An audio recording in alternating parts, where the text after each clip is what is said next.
편의 말씀 한 절씩 교독으로 봉독하도록 하겠습니다. 제가 먼저 보겠습니다. 여호와여, 악인에게서 나를 건지시며 포악한 자에게서 나를 보전하소서.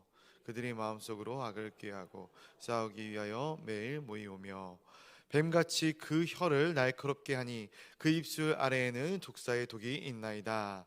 여호와여, 나를 지키사 악인의 손에 빠지지 않게 하시며 나를 보전하사 포악한 자에게서 벗어나게 하소서. 그들은 나의 걸음을 밀치려 하나이다.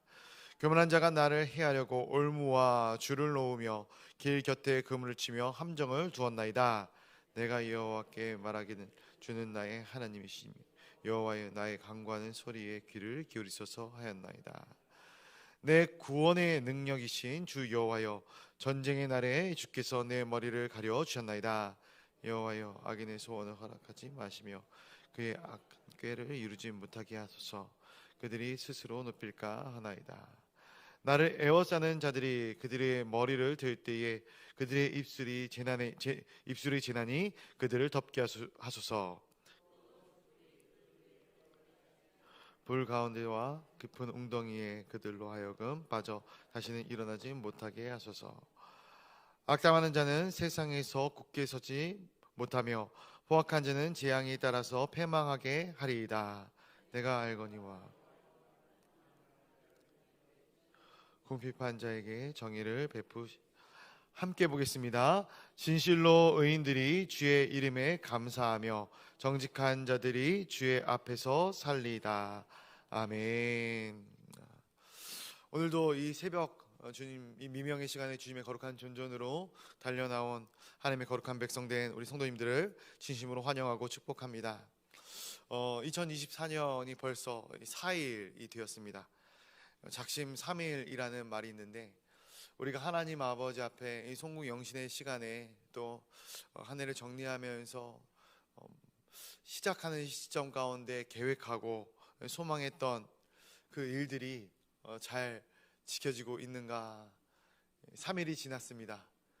작심 3일로 깨어지지 않고 우리가 올해 마지막 가는 그 순간까지 우리가 세웠던 결단과 결심들, 또 우리 신앙의 고백들이 온전히 이루어지고 지켜져 나아가기를 주님의 이름으로 간절히 축원드리고 소원합니다. 오늘 시편 역시 다윗의 시편입니다. 비탄시이고요, 또 저주의 시다라고 이야기합니다. 성경 가운데, 특별히 이 시편 가운데는 수많은 저주시들이 등장을 합니다. 이 저주시들을 보면서 우리가 늘 생각하는 것, 또 말씀을 들었지만 고민하는 것들 무엇인가? 과연 저주하는 것, 다른 누군가를 저주하고 비난하는 것이 옳은 일인가?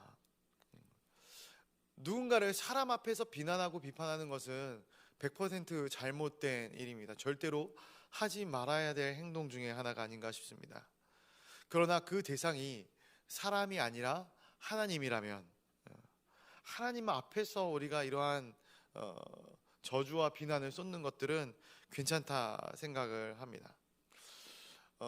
왜냐하면 다른 사람을 비난하는데 하나님 아버지 앞에서 할 때 그것이 혹시라도 내 잘못일 경우 하나님께서는 우리 가운데 책망함을 주시기 때문에 그렇죠. 어떻게 보면 이 상황과 모든 환경 가운데 어떻게 보면 사람이 객관적인 판단을 할 것 같지만 가장 객관적으로 판단하여 주시는 분이 하나님이시기 때문에 그렇습니다.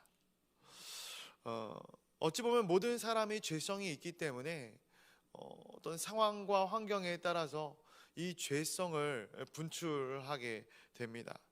마음 가운데 이 죄를 지을 수도 있고, 또한 입술로, 표현으로, 또 육신의 모습으로 죄를 지을 수도 있습니다. 어떻게 보면은 인풋과 아웃풋이 필요한 것이죠. 누군가 나를 비난했을 때, 나에게 어려움을 주었을 때 나는 그 어려움과 내가 받은 스트레스를 해소할 수 있는 방편은 분명히 필요한 것 같습니다. 그러나 그것을 사람 앞에 쏟아놓는 것은 건강한 것이 아니다라는 것이죠. 이 마음을 세상적으로 풀지 않고 주 앞에 내려놓는 것만큼 건강한 해소법이 어디 있겠습니까? 그래서 우리가 사람을 적대하는 것이 아니라 우리 가운데 우리를 힘들게 하고 어렵게 하는 사람이나 어떤 상황이 생겼을 때에 그것을 주님 앞에 나와 내려놓는 것만큼, 주님 앞에 쏟아놓는 것만큼 건강한 해소법이 없다 생각을 합니다. 오늘 이 다윗의 시편을 보면서 이러한 점들을 발견하게 되는데요. 우리 1절부터 3절까지의 말씀을 한번 같이 보도록 하겠습니다. 1절부터 3절입니다. 시작. 여호와여, 악인에게서 나를 건지시며 포악한 자에게서 나를 보전하소서. 그들이 마음속으로 악을 꾀하고 싸우기 위하여 매일 모이오며 뱀같이 그 혀를 날카롭게 하니 그 입술 아래에는 독사의 독이 있나이다. 아멘. 지금 다윗이 하나님 앞에 고백하고 있는 것 무엇인가? 나를 보전하소서, 나를 보호하여 주시옵소서, 나를 지켜 주시옵소서라고 요청하고 있는 것입니다. 무엇으로부터 나를 보호하여 달라고, 보전하여 달라고 요청하고 있어요? 1절에 보니까 악인에게서 나를 건지시고 포악한 자에게서 나를 보전하여 달라라고 이야기하고 있는 것이죠. 앞에서도 말씀드렸던 것처럼 오늘 시편은 저주의 시입니다. 그러나 이 저주가 세상 저주와 다른 점은 하나님께 이 모든 저주함을 내려놓는 것이고, 또한 이 저주의 대상이 누군가? 악인이라는 거예요. 악인. 이 시편에서 그리고 있는 악인은 누구를 이야기하는 것입니까? 나 자신을 대적하는 악인일 수도 있겠지만 하나님을 대적하는 악인을 이야기하고 있는 것이죠. 그렇다면 이 악을 저주하는 이 행위는 하나님 아버지 앞에 쏟는 것이 마땅합니다. 왜? 하나님은 공의의 하나님이시기 때문에 그렇다라는 것이죠. 그래서 내가 이 악에 대해서 하나님께 내려놓는 것은 반면으로 하나님의 공의를 신뢰하는 것이고, 하나님께서 정의롭고 의로우신 분이다라는 것을 신뢰하는 고백이다라는 것을 이야기하고 있습니다. 그러면 악인들이 어떻게 행하고 있는가?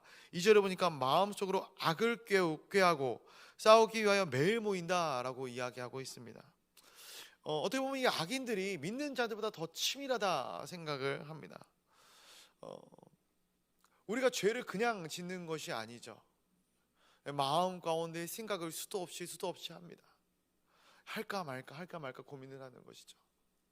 어떤 특정 계기가 되면 이 악한 마음이 터져 나오게 되는 것입니다. 범죄를 미화시킨 영화가 굉장히 많은데 그 중에 하나가 이제 오션스 11 같은 영화이거든요. 영화이긴 하지만 얼마나 이 죄를 짓기 위해서, 범죄를 하기 위해서 각 이 분야의 스페셜리스트들이 많은 연구를 하고 치밀하게 계획을 짜는지 영화를 보는 내내 감탄을 할 수밖에 없을 정도였습니다. 이 세상의 악은 우연히 이루어지지 않는다라는 거예요. 내가 어느 날 우연히 이 악을 계획하지도 않고 저지르지 않는다라는 거예요. 마음 가운데 계속 생각을 하는 거죠. 하와가 선악과를 따먹을 때도 우연하게 선악과를 따먹은 것이 아닙니다. 뱀이 유혹을 하죠. 이 선악과에 대한 이 보는 이 하와의 시선은 늘 그 머물러 있었을 것이에요. 마음 가운데 고민을 합니다. 묵상을 합니다. 내가 저것을 먹으면 정말 하나님처럼 될 것인가? 그 고민 끝에 결국은 선악과를 따먹게 되는 것입니다.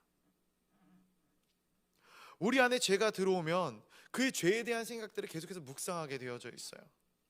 그리고 그 죄에 대한 생각들을 계속해서 묵상하다 보면은 결국 그 죄에 대한 생각을 했던 것 그대로 내가 행동을 하게 되는 것입니다.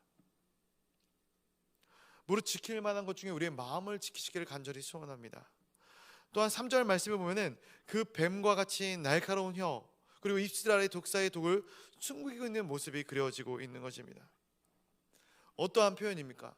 2절처럼 고민을 하다가 결국 3절에 이르러 입술로 살인을 저지르는 모습이 그려지는 것 아니겠습니까?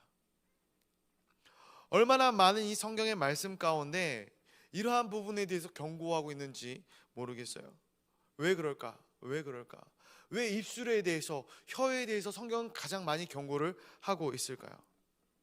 가장 가볍기 때문에 그렇습니다. 여러분, 손으로 누군가에게 상해를 입히는 것과 말로 누군가에게 상처를 주는 것, 둘 중에 어느 것이 더 쉽습니까? 말로 상처를 주는 것이 더 쉬워요. 요즘 인터넷 보면은 정말 얼마나 많은 커뮤니티 가운데 얼마나 많은 사람들이 다양한 말들을 쏟아내고 있는지 모르겠어요. 근데 그래서 뭐 제가 자주 보는 편은 아니지만 가끔가다 이렇게 들여다보면은 긍정적인 대화들이 많을까요? 부정적인 대화들이 많을까요? 부정적인 대화들이 많아요. 많은 연예인들이 자살에 이르기까지 상당히 큰 비율을 차지하는 것 중에 하나가 악플이라고 합니다. 악플.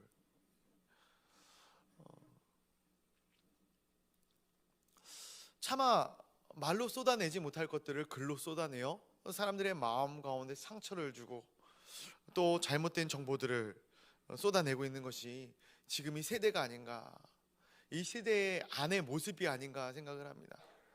겉으로는 정말로 드러나지 않아요. 그러나 그 마음 가운데 얼마나 많은 악을 품고 있는지 이 비공개 익명의 시대에 우리가 들어가 보면은 알 수 있다라는 것이죠.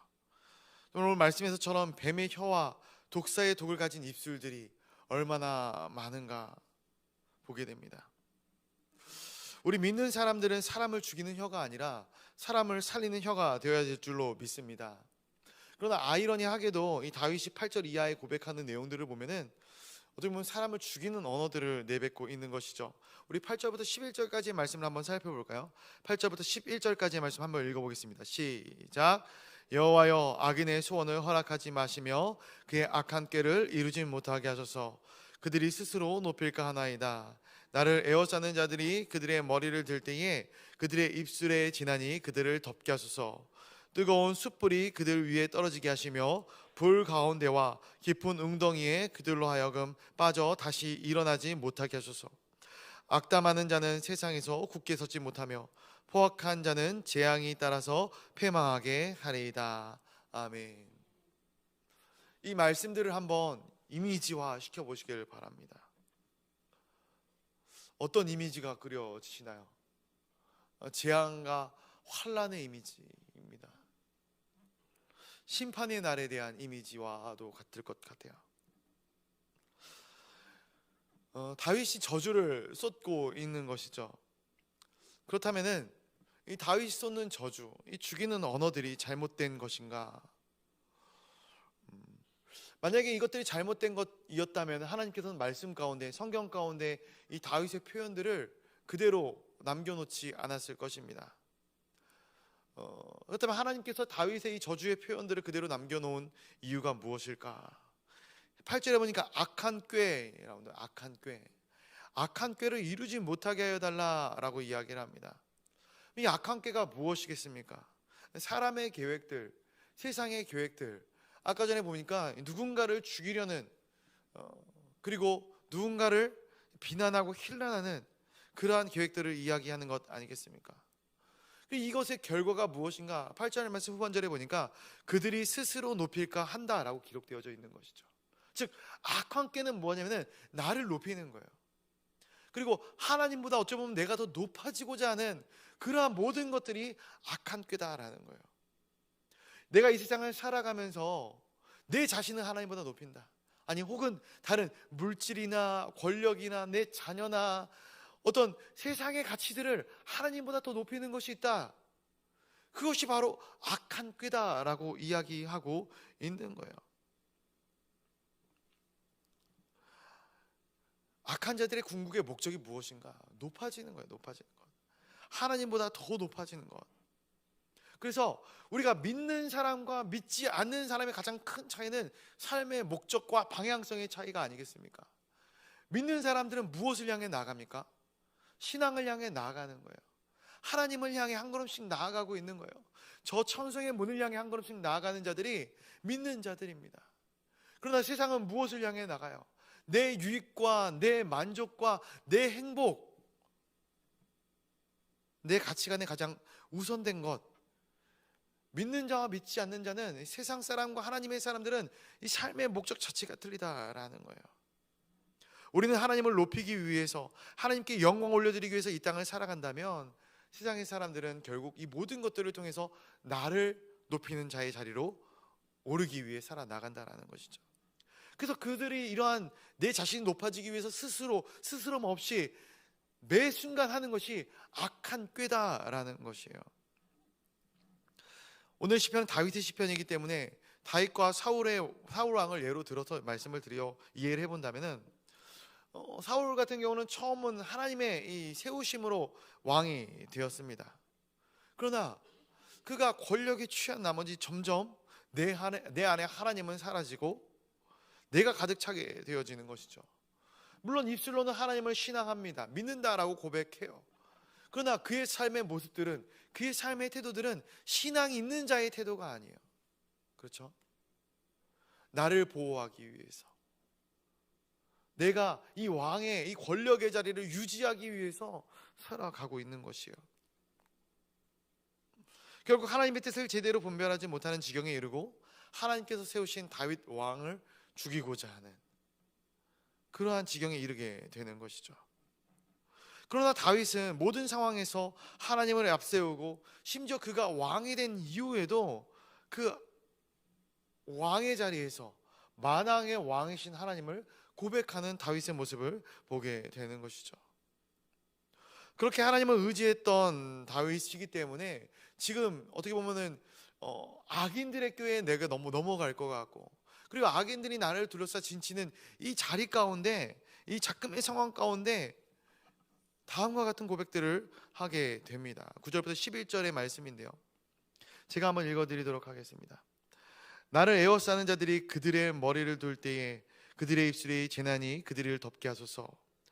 뜨거운 숯불이 그들 위에 땅에 떨어지게 하시며 불 가운데서와 깊은 웅덩이에 그들로 하여금 빠져 다시는 일어나지 못하게 하소서. 악담하는 자는 세상에서 굳게 서지 못하며 포악한 자는 재앙이 따라서 패망하게 하리이다. 이 시의 고백들은 저주의 시고 악한 자를 심판하여 주실 하나님을 고백하는 시입니다. 어찌 보면 지금 이 찬양의 고백을 하는 이 순간에도 원수들은 내 목을 조르며 나에게 달려올지 모르겠어요. 그러나 이 모든 환경과 상황들을 다윗은 하나님께 내어 맡기고 있는 거예요. 심판의 주체 역시도 내가 아니라 하나님이 되어지고 있는 이 다윗의 모습을 보게 됩니다. 그래서 이 시편의 마지막 고백이 이렇게 이어지고 있습니다. 우리 12절과 13절 말씀 한번 같이 읽어보도록 하겠습니다. 12, 13절입니다. 시작. 내가 알거니와 여호와는 고난당하는 자를 변호해 주시며 궁핍한 자에게 정의를 베푸시리이다. 진실로 의인들이 주의 이름에 감사하며 정직한 자들이 주의 앞에 살리다. 아멘. 아멘. 의인들이 주 앞에 살 것입니다 라는 다윗의 고백이 그려집니다. 이것은 다윗의 신앙과 믿음의 고백인 것이죠. 왜?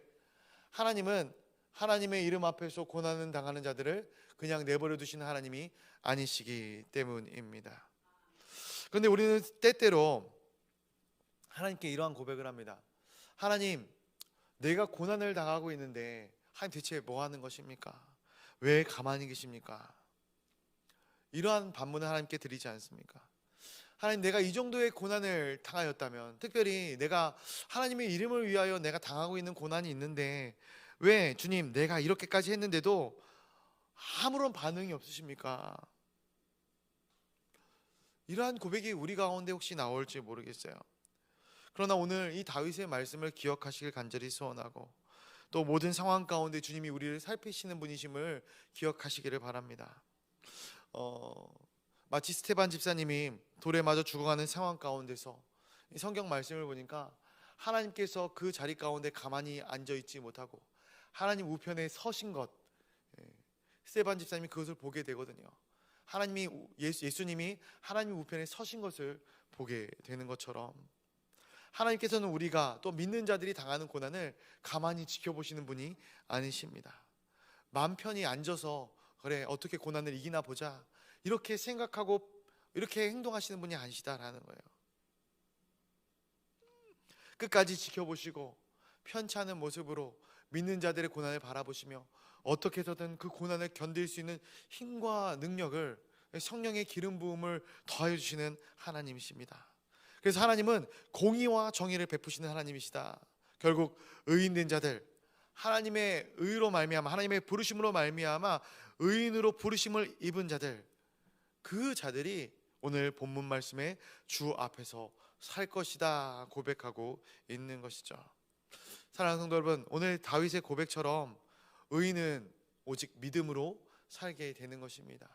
하나님을 신뢰함으로 살아가게 되는 것입니다. 오늘도 그 은혜와 그 하나님의 말씀을 붙들고 믿음 안에서 2024년을 정직하게 하나님의 공의로 모든 환난과 고난 가운데 담대히 승리하며 나아가는 우리 귀한 하나님의 거룩한 백성들이 되시기를 주님의 이름으로 간절히 축원드립니다.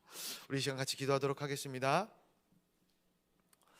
기도할 때에 하나님, 2024년 한 해 이제 힘차게 시작하였습니다. 이 시작의 시점에서 우리가 넘어지지 아니하고 더욱더 견고하게 세워져 나아가는 하나님의 백성들 될 수 있도록 붙잡아 주시라고, 또 2024년 한 해를 우리가 하나님의 말씀과 기도로 승리할 수 있는 하나님의 거룩한 자녀들 다 될 수 있도록 인도하여 달라고 이 한 해를 놓고 기도하도록 하겠습니다. 또 나라와 백성을 놓고 민족을 놓고 기도할 때에 하나님, 이 나라와 이 민족을 긍휼히 여겨 주시라고, 또 악해져가는 이 세상 가운데 하나님의 십자가가 아로 새겨질 수 있도록 인도하여 달라고 기도하도록 하겠습니다. 교회를 놓고 기도하겠습니다. 교회를 위하여 기도하실 때에 담임 목사님을 위하여 기도해 주시고, 또 2024년에 많은 동강의 사역들, 특별히 목장교회를 위하여 기도할 때에 우리 소그룹이 목장교회가 살아나는 한 해요, 목장교회를 통하여서 아름다운 나눔과 교제와 초대교회의 원형이 살아나는 우리 동강교회가 되어지게 하여 달라고 같이 기도해 주시겠습니다. 우리 환우들을 위하여 기도해 주시고요, 또 선교사님들을 위하여 기도해 주시면 감사하겠습니다.